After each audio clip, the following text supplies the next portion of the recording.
Hello friend और फिर command channel में आपका स्वागत है। आज एम्पलीफायर का एक बहुत ही प्रोमिनेंट फॉल्ट के बारे में जानेंगे जिसको कहते हैं हमिंग साउंड का फॉल्ट है। वास्तविक आवाज़ के साथ साथ कुछ अनावश्यक अगर आवाज़ प्राप्त हो तो किस प्रकार की आवाज़ प्राप्त होती है हमिंग साउंड में, पहले उसको समझेंगे। उसके बाद जो है इसके बारे में जानेंगे कि किस प्रकार से हमिंग साउंड के फॉल्ट में किस प्रकार से हम लोग रिपेयरिंग करते हैं और कहाँ कहाँ रिपेयरिंग करते हैं, कौन कौन से कारण होते हैं हमिंग साउंड फॉल्ट के उत्पन्न होने के, उसके बारे में आज विस्तारपूर्वक जानेंगे।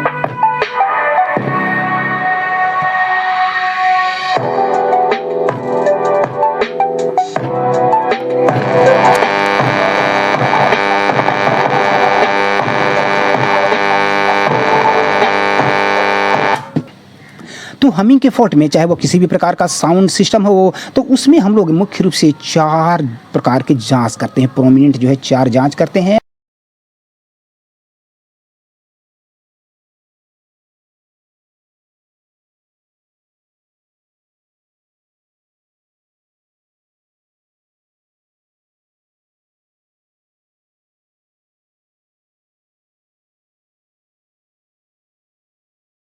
चाहे वो किसी भी प्रकार का साउंड सिस्टम हो या एम्पलीफायर हो, अगर शॉर्टिंग की पोजीशन हो तो उस स्थिति में सबसे पहले हम लोग आउटपुट में सप्लाई की जांच करते हैं। जो मेन फिल्टर कैपेसिटर होते हैं फर्स्ट पॉजिटिव लाइन में, उनके नेगेटिव और पॉजिटिव पर सप्लाई की जांच करेंगे।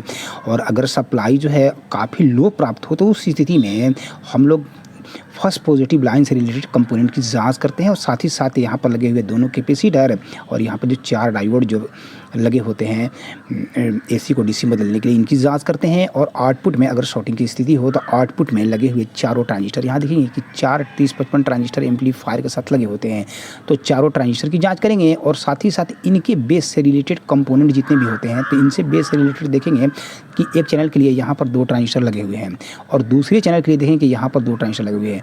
तो अगर इनके बेस से रिलेटेड अगर कंपोनेंट ख़राब हो जाएंगे तो बेस का वोल्ट अब नॉर्मल हो जाएगा।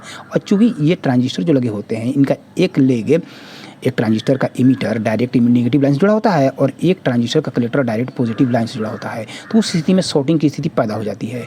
तो शॉर्टिंग की स्थिति में दोनों ट्रांजिस्टर, अगर इस चैनल में अगर हमिंग की प्रॉब्लम हो, लेकिन एक बात और ध्यान देंगे कि अगर एक चैनल में अगर शॉर्टिंग होगी तो दूसरे चैनल में भी जो है सप्लाई लो प्राप्त होने की स्थिति में दूसरे चैनल में भी हमिंग की आवाज़ प्राप्त होती है। तो शॉर्टिंग की स्थिति में दोनों चैनल में लगे हुए ट्रांजिस्टर की जांच करेंगे आउटपुट में, और इन ट्रांजिस्टर से रिलेटेड जितने भी ट्रांजिस्टर लगे हुए हैं, यहाँ लगे हुए ये दोनों ट्रांजिस्टर और यहाँ लगे हुए दोनों ट्रांजिस्टर की जांच करेंगे। और इनसे रिलेटेड भी बहुत सारे कंपोनेंट लगे होते हैं, रजिस्टर लगे होते हैं, तो इनकी जाँच करते हैं। और हमिंग आने का दूसरा कारण फिल्ट्रेशन होता है।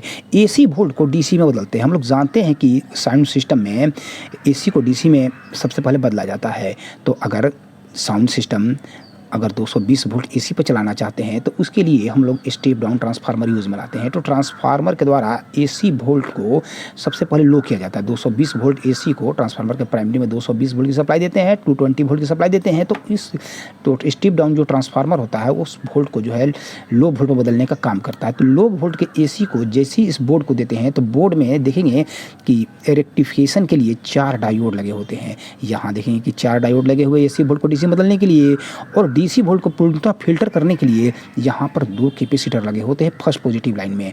तो अगर फिल्ट्रेशन में किसी प्रकार की खराबी हो जाएगी, यानी कि यहाँ लगे हुए चारों डायोड में से कोई भी डायोड खराब हो जाएंगे और यहाँ लगे हुए दोनों कैपेसिटर में से कोई भी कैपेसिटर खराब हो जाएंगे, तो उस स्थिति में भी आपको हमिंग की फॉल्ट प्राप्त होगी। और इसके अलावा सेकंड पॉजिटिव लाइन की पहचान कैसे करेंगे? सेकंड पोजीशन में जो कैपेसिटर जो साइड में होगा उस कैपेसिटर के नेगेटिव और पॉजिटिव पर भी सप्लाई की जांच करते हैं कि कहीं शॉर्टिंग तो नहीं है।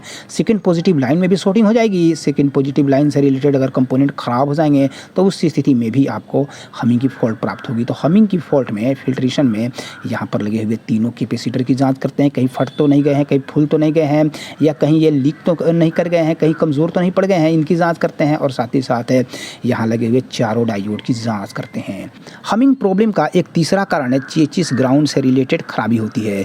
चेसिस ग्राउंड का मतलब है कि एम्पलीफायर का जो बॉडी होता है, यानी कि कैबिनेट जो होता है, जो कैबिनेट है हर स्थिति में इस बोर्ड के ग्राउंड लाइन से जुड़ा होना चाहिए। और साथ ही साथ जो एम्पलीफायर के साथ जो 3055 जो ट्रांजिस्टर यूज़ करते हैं, या दूसरा जो अगर मान लीजिए कि साउंड सिस्टम है जिसके साथ अगर IC यूज़ किया गया है तो IC का जो हीट सिंक होता है वो भी ग्राउंड लाइन से जुड़ा होना चाहिए, यानी कि इसके एम्पलीफायर के बॉडी से जुड़ा होना चाहिए। और ये एम्पलीफायर का बॉडी यानी कि कैबिनेट इस बोर्ड के ग्राउंड लाइन से जुड़ा होना चाहिए। हम लोग जानते हैं कि इसके जो बोर्ड में जो लंबी एवं चौड़ी पट्टी है उसको ग्राउंड लाइन मानते हैं।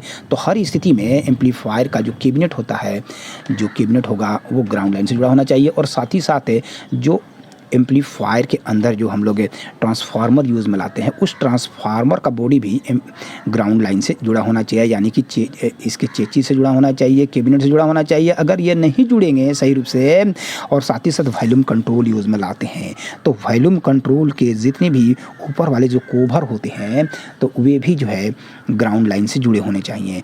तो ये सभी प्रॉपर रूप से ग्राउंड लाइन से जुड़े नहीं होंगे तो उस स्थिति में भी आपको हमिंग की फॉल्ट प्राप्त होगी। इसके अलावा एम्पलीफायर के साथ ट्रांसफार्मर भी यूज़ में लाते हैं, तो अगर ट्रांसफार्मर फॉल्टी हो जाता है तो उस स्थिति में भी आपको हमिंग की साउंड प्राप्त होगी। ट्रांसफार्मर के साथ कोर यूज़ में लाते हैं, यहाँ देखेंगे कि ट्रांसफार्मर के साथ कोर यूज़ में लाए गए हैं। तो अगर कोर लूज़ होंगे, सही रूप से टाइट नहीं होंगे, तो उस स्थिति में भी आपको हमिंग की साउंड प्राप्त होगी।